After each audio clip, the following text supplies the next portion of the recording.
Mr. Panda. Hello! Come on, let's go and have some fun today.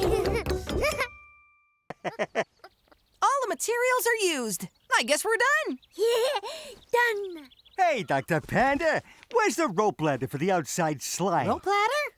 Outside slide? What outside slide? The one on the side of the shed, like on Moo's plan. I don't remember a slide on her plan. Right there. See? Oh, no. That's not Moo's plan. That's Toto's drawing. Uh-oh. Okay, let's not panic. There's plenty of time to fix this before Moo returns. Oh no! Oh no! Oh no! No worries, Moo. We can fix it. No, you can't! This is not the shed I designed! My shed was supposed to have everything my chickens want! Oh, there was supposed to be a nest here where the chickens could relax and have fun.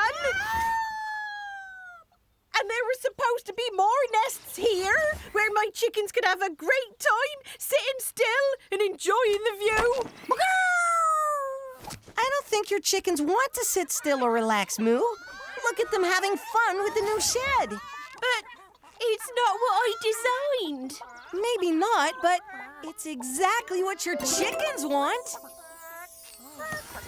Hey, you're right. They do seem to love it. And if they love it, I love it. Who designed this beautiful shed? Well, we mixed up your plan with Toto's drawing, so I guess he did. Oh, thank you, Toto. Hey, maybe Toto can design a new house for me too. Yeah, I could use some more balconies on my 5th floor.